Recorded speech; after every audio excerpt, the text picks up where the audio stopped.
I also want to talk about what I call reverse scare cards and how you can evaluate where your opponent stands based on seeing cards like that. So, reverse scare cards are the cards that should scare your hand, not the ones that should scare your opponent's hand. So, suppose that the flop texture is something like Jack High and dry, and your opponent just fires a C bet out there. And the turn is something like a king or an ace, and again, your opponent should be firing the second barrel, sort of in the style of CTS very often, to make it even scarier for you to call down with a hand like pocket eights, something that was under the top card on the flop anyway. Now, if your opponent doesn't fire on these cards that should be scary for your hand, then you, having the tight image, can almost always win the pot. And you're going to have to barrel the turn and barrel the river very often as well, but you're going to do it with a huge frequency of success. So I'm going to pause and get into one example of a hand like that. Okay, here I've got a hand that I'm forced to post in the Liquid Poker hand converter because CardRunners hand converter doesn't currently support Prima hand histories. This is something from last year, but is an example of a hand where my opponent didn't fire on a scary turn when he could be representing that turn, and I played passively on the flop, and in doing so, he essentially gave the pot to me for a very cheap price. Now, the pre-flop action is that I raise, and I get 3-bet from someone who is kind of crazy, and we have a pretty aggressive dynamic, and we're over 200 a little over 200 big blinds deep. So I call in position with a pretty junky suited hand. This might be kind of bad, so I don't necessarily advocate doing it, but at the time I was calling 3-bets pretty often and floating a lot and having a lot of success. So on the flop, I did float with a gut shot and no backdoor flush draw to a pretty strong continuation bet. Now, when my opponent fires a really strong c-bet on the flop, and then the turn is another card that should scare all my pairs less than tens, and probably should even scare me off of a jack, but he decides not to fire, he has to be trapping, which should be pretty rare because it's a 3-bet pot, we're deep, he's out of position, and he has already shown aggression. So when he checks, he can only be trapping or giving up. So I bet a pretty small amount with almost no equity against any kind of real hand whatsoever, and I was able to take it down. Um, in these games, I certainly had a tight image overall, even though my dynamic with some of the Swedes in the aggressive Prima mid-stakes games did tend to get out of line a little bit. I certainly was not perceived as one of the more aggressive, insane players that was in the vein of some of the kind of crazy Swedes you always hear about on the Euro sites.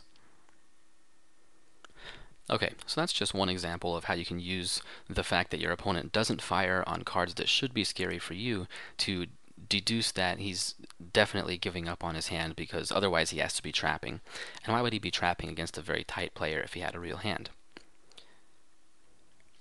Now, finally, I want to discuss a subject that is a little bit difficult. But when you have a tight image, you should find a lot of opportunities to create bluffs that you wouldn't have been able to make if you had a more normal image, or that you wouldn't have thought about making because you actually do have a hand. So you get into a lot of spots when you have sort of a tight image, you're playing an aggressive game, or anytime you have any kind of image where you have a marginal hand, something that has a little bit of showdown value. You can't really fold it, but you're not really happy about calling either, and you just have a little bit of showdown value, so you try to show your hand down cheaply. Um, so, however, you should turn your marginal hands into bluffs pretty often when you have a tight image, as long as the scare cards come. So scare cards are things that hit draws. They're cards that induce your opponent to make some kind of very small bet that looks very much like he has just one pair. And they probably hit his hand, but they still could give him the second best hand. So this cards that people play cautiously, trying to get some value, but not very much. And finally, one of the most important things you can do to sort of create a bluff out of a marginal hand is to lead out into your opponent. When you play your hand sort of from way behind, very passively, sort of calling the 2/3 pot bets, your opponent is showing aggression and strength, and you're just calling, and then all of a sudden you just lead out first to act on a very scary card, one that's probably the worst possible card in the deck for your opponent's hand. Instead of winning a small to medium percentage of the time against his range of hands that includes a few bluffs that failed and a lot of big hands, you win a huge percentage of the time against those same bluffs and most of his big hands as well, as long as you have that tight image to use to your advantage. So I'm going to go over a few examples of how I created bluffs out of marginal hands. Okay, this first hand is taken from a 3-6 game, I believe, that I played in April of this year.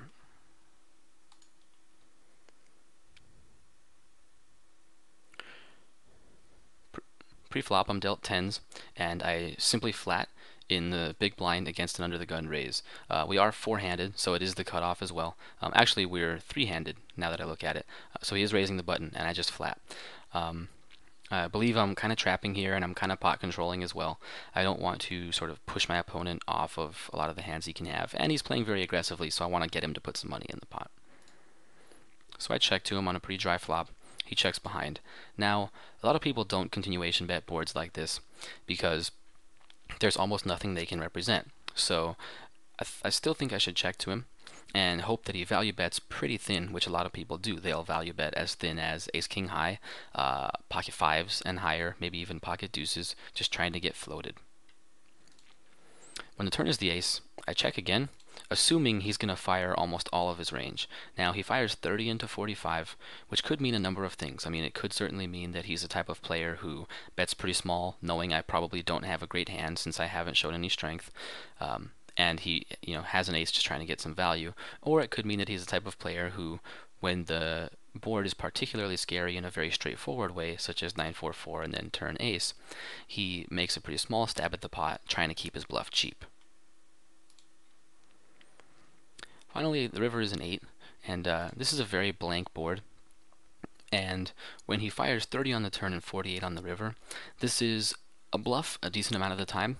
So to bluff catch here is probably pretty profitable. But since he didn't continuation bet the flop, he probably doesn't have two overcards to the 9, such as ace jack, or I mean ace 10 or better.